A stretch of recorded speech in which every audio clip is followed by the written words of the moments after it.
Welcome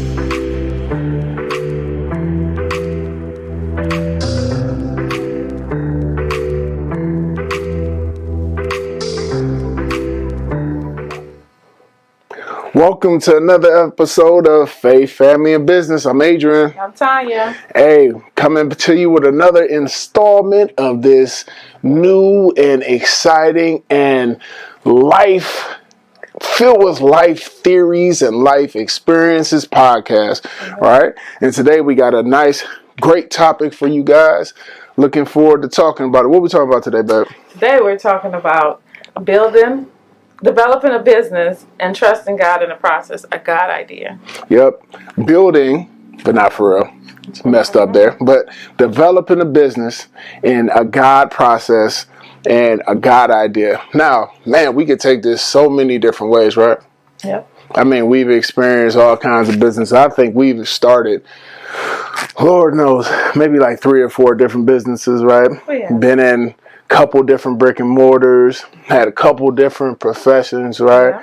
Yeah. But the dope thing now is like every time we start a business is always inspired by something that was God led, correct? Mm-hmm. Yeah. Everything that we do, we are asking the Lord, what are we supposed to do? How can we be more effective? Right.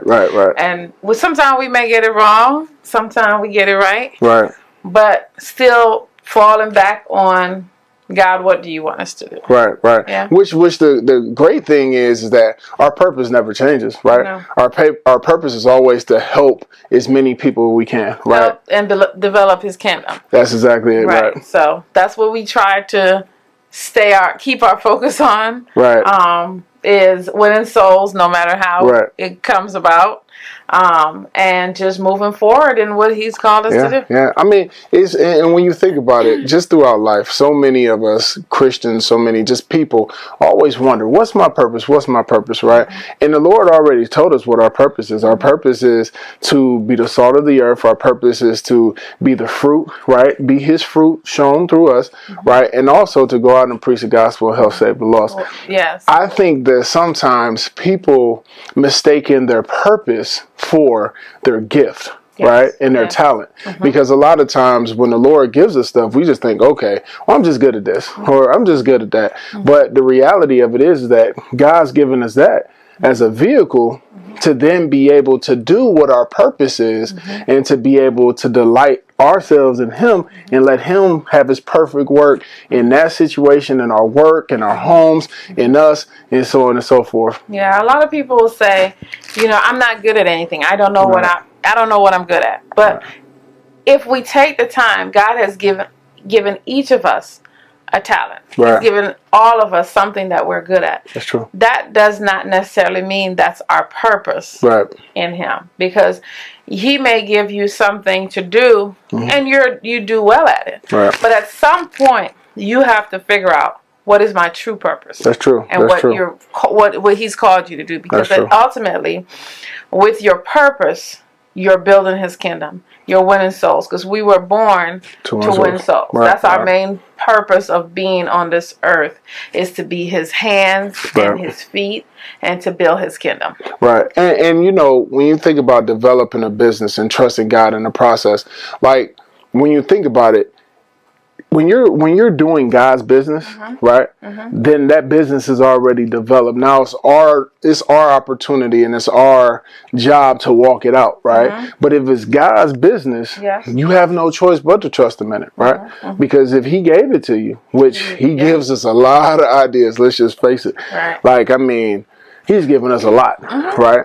But when we think about it, the word says faith without works is dead, right? You show me your faith, I show you my works.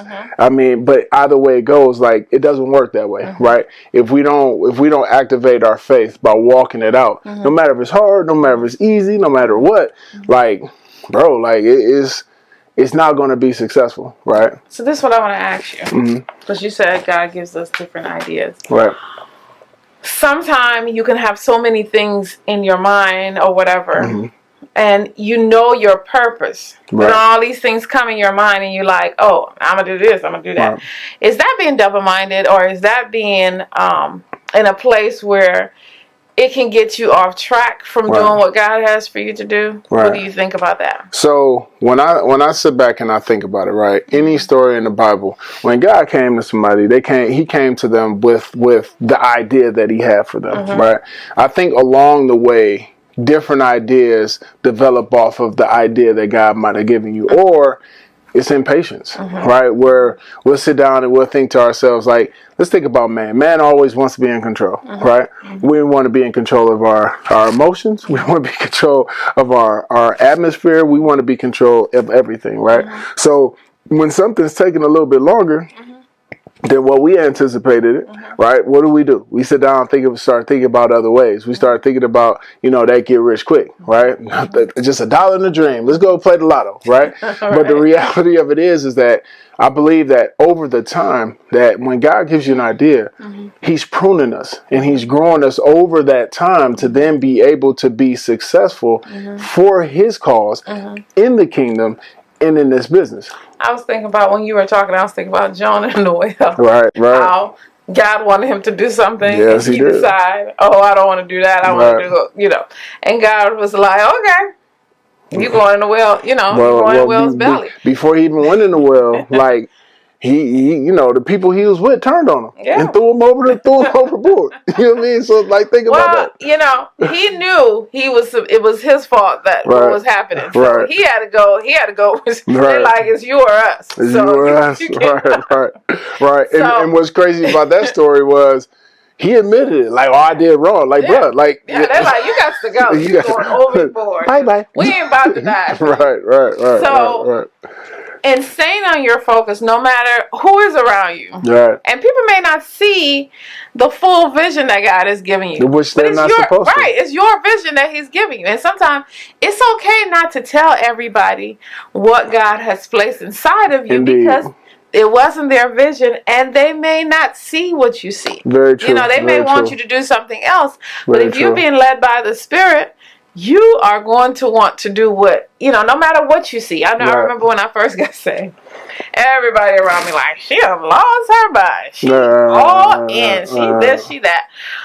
But those same people now will come for prayer or will call me and say, I'm going through this. But I wasn't moved by what they were saying. Right. I know I was hearing from the Lord. And I know the Lord had a purpose for me. And I know, because the things, people saw me the carnal way. How they used to see me.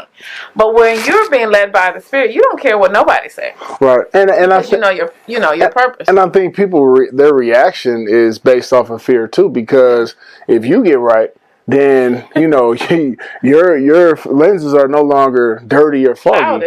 Now you can kind of see their dirt, so they're afraid that you might get them on their dirt. When the reality of it is like, that's the furthest thing from it. Right? When you think about compassion and you think about this and you think about that, like, nah, man, we ain't on that. Like, what you do is what you do. We're gonna pray for you. We're gonna help you get through it. Right? But judgment, nah, that's not what we're doing. That makes no sense. When you first get saved, people are always the people around you that are close to you. Right. Like you said, the prophet is not welcome in his own. Right. Because they see him how he was in the natural. Not who you are in the spiritual. So sometimes when God give you a vision or a purpose, sometimes you have to keep it to yourself. That's true. And no matter what people say, that's true. Your mind has to be stayed on him, because that's what's going to take you through, even in the process of, it sounds crazy.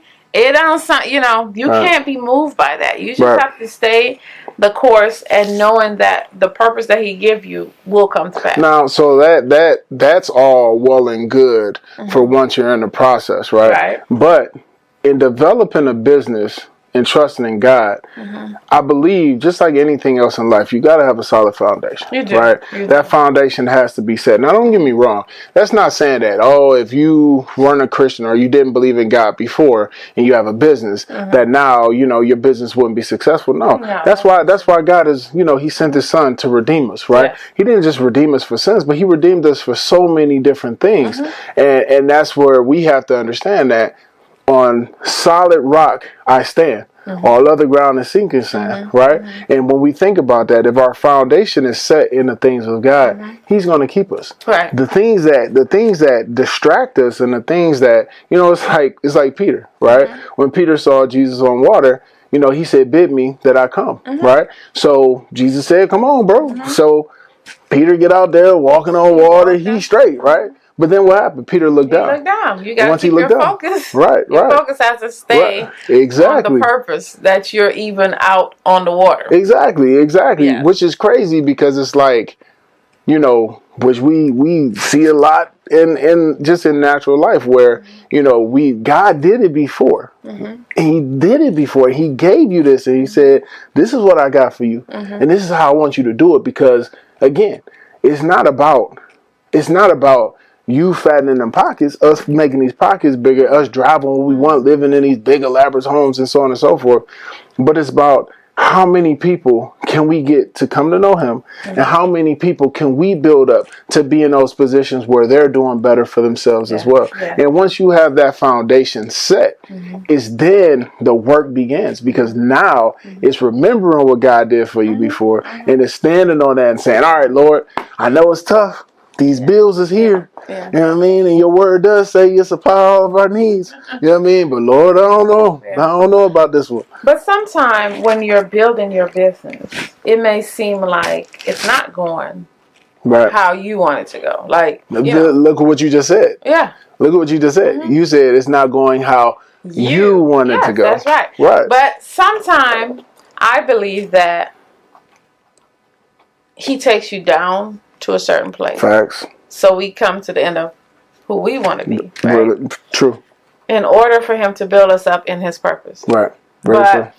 You may say, but when we come to the end of ourselves, then it's not our vision. No. But it was never your vision. Right. Like, that's the thing. We have to know. We have to get to the place where we know that. Right. But here's the thing, though. Like, if God came and told you, okay, let's just think hypothetical, okay? So if God came and said, "All right, I want you to start a missionary, okay? I want you to start a missionary where you're going out, you're helping the homeless, you're helping the widow, you're helping the orphan, you're helping all this, right?" There's no way in the world you can really make that about you. No. Unless you find a loophole where you could get some money on the side and you doing this, that, and the third, so on and so forth, right? But the reality of it is that if it's a God idea, which we said a God idea, like, the reality of it is that the minute we make it about us, that's not a God idea. That's when those voids start opening up.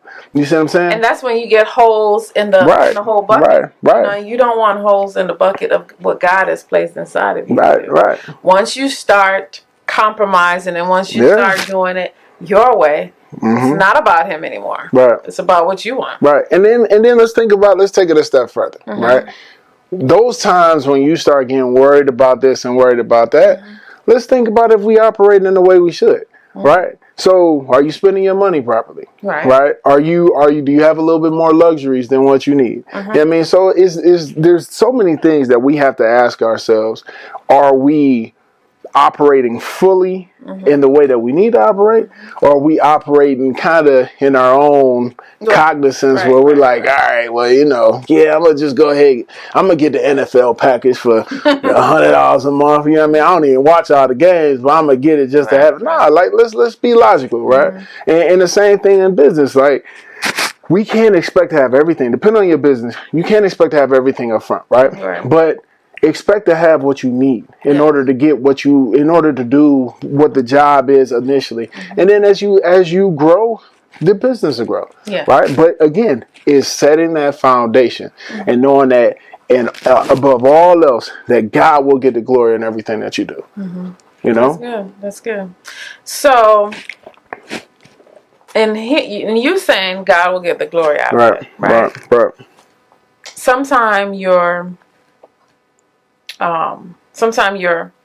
doing your business, and then this other idea just popped up in your mind, right? True. And you're like, "Oh, I'm gonna try this." Right. Or something else, somebody else come along and said, "I got this great thing going. Why don't you come over here and help me with this?" What do you do? Right? And it may be more prosperous than what you got going on over here. So what's funny about this is I think about like eating in our house, right? Okay. When you ask this, right? So I think about one time, remember that cookbook we got? Can't remember the cookbook. But I remember the cookbook. And when we got the cookbook, we looked through it and saw so many, we gotta try this, we gotta try that, we gotta try this, we gotta try that. Right. But for some odd reason, don't you talk about you just stuck to that lemon thyme chicken. No matter what it was, we had it the one time. It was good, and you just stuck to it. And there were so many other ideas and so many grandiose things. And I'm talking lemon salmon again. I'm talking. She made lemon thyme chicken, lemon thyme salmon. The chicken was sautéed. It was broiled. It was baked. It was grilled. We ain't doing fried, but the salmon was pan seared, and it was like. And it was funny. It's because like I think to myself like you in that situation, you knew it worked because you knew the idea, right? You knew that it was like okay, oh man, that was good. That was banging. Let's do it again. Right. But the reality of it is that sometimes to people success is boring. Yeah. Right. Sometimes to people, when something is yielding. A desired outcome, that becomes boring. You know what I mean? And people want a little spice. Right? So then they say, all right, well, let's go Chick-fil-A tonight. Right? Or instead of doing lemon thyme chicken, let's do lime basil chicken, right? No, it don't work. Right, you know what I'm saying? Right. It might have been good the first time, which might have been a mistake.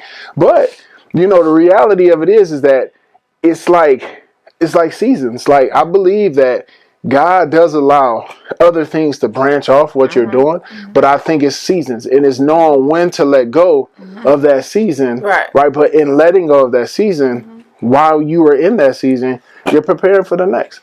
You know what I mean? Like think about it. Towards the end of fall or middle of fall, towards the end, what are people starting to do? They're starting to get ready for the holidays. They're starting to get ready for, if you're in the area like we are in Cleveland, you start to get ready for snow. You start to get ready for everything. So when that next season comes, you're prepared. Same thing with the end of winter. In the winter, what are people starting to do? You start seeing them at Lowe's and Home Depot, buying the topsoil and buying the mulch and the seeds and all that stuff, the bulbs of what they're gonna plant. Because again, you're preparing for that next season, getting ready for what's to come. So when the next season does come, it's an easy transition. Okay, so now that we're talking about seasons. Seasons, not seasoning. Season. We ain't talking about lemon thyme season. You stop talking about that lemon thyme. Go ahead. So, you're in your business and it's successful and you're doing well. Right. And there's a certain time when you say, okay, I believe my season is up, right? No matter if you're successful, Right. What do you do to prepare for the end of your season? Because I know sometimes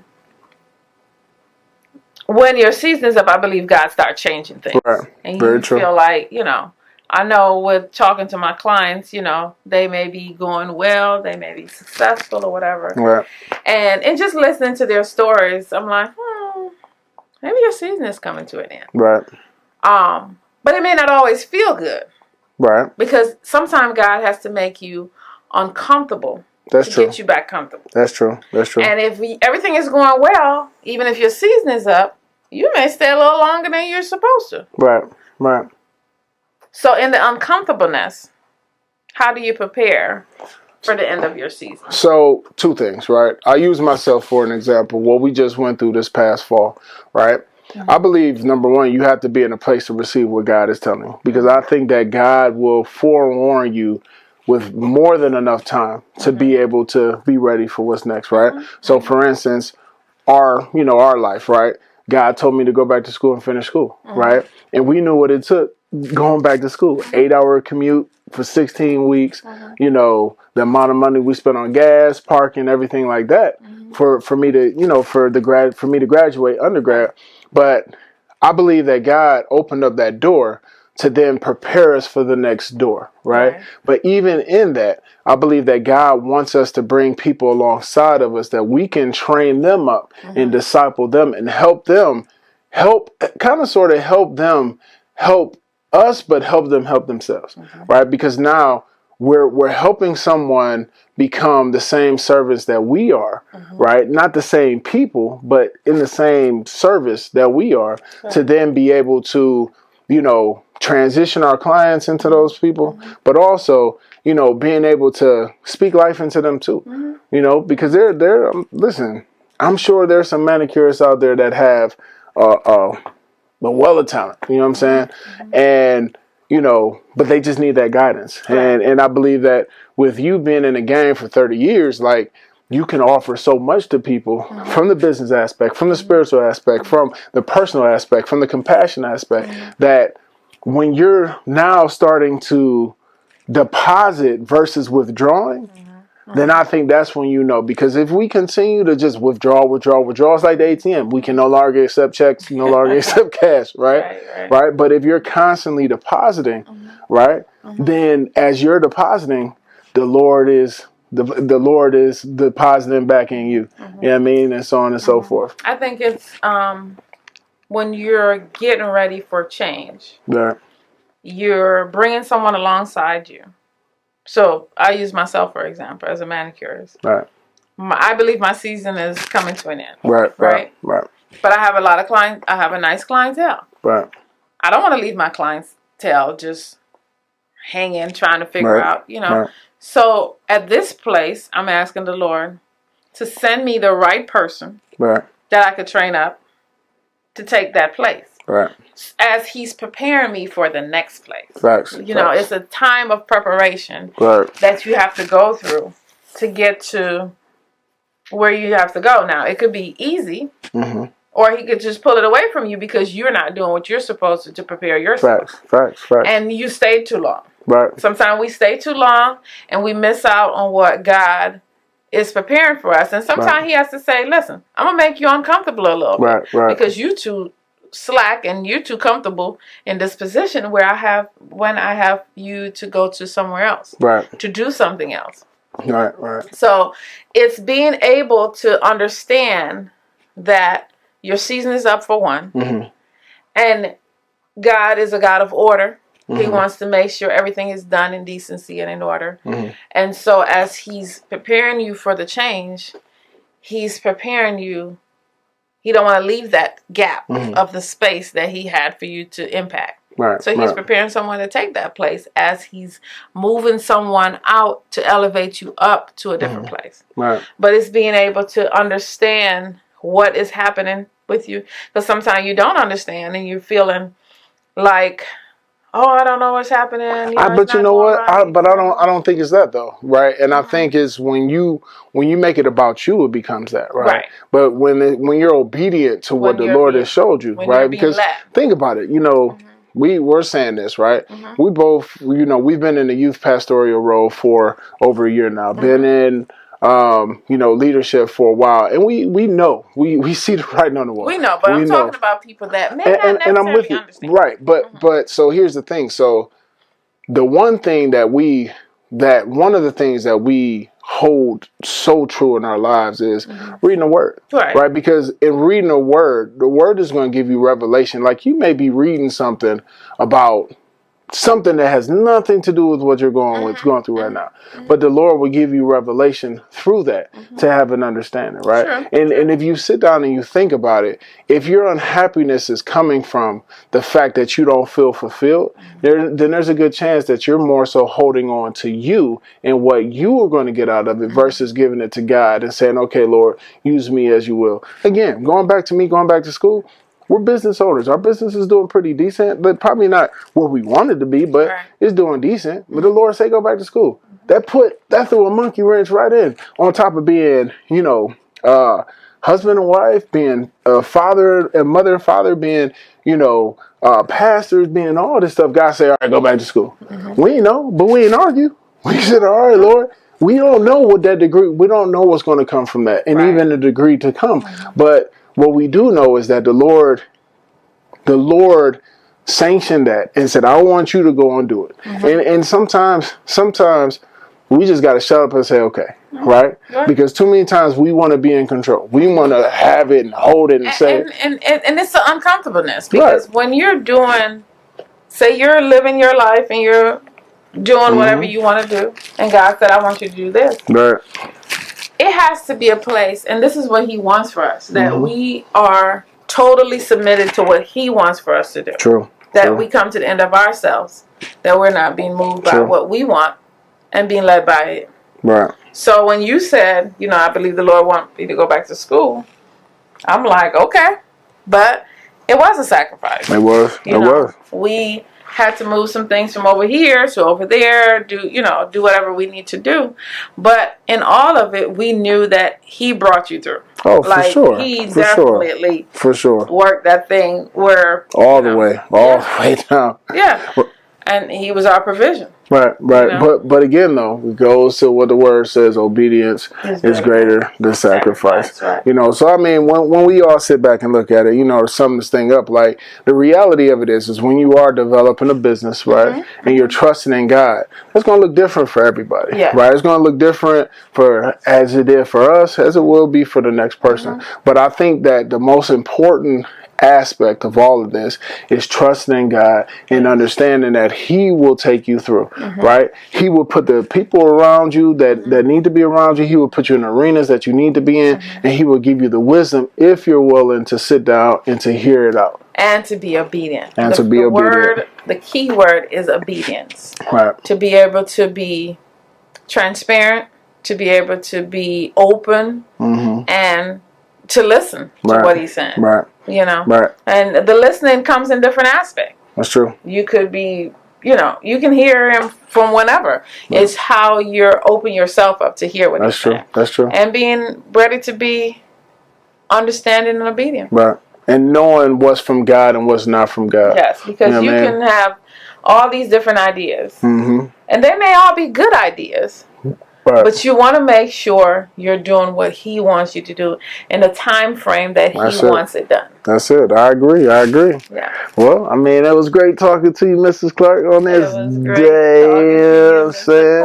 I hope that we were able to give you guys some gems today. Drop some knowledge, some little nuggets everywhere, so on and so forth, especially from our experience. Yeah. We love the Lord. We love each other. Yeah. We love helping. We love our family. We love helping people. And we love to be able to just give back. And this is a part of our journey of giving back. So thank you again for watching. Yes, thank you. Watching Faith, Family, and Business. And on to the next episode. We out. Bye-bye.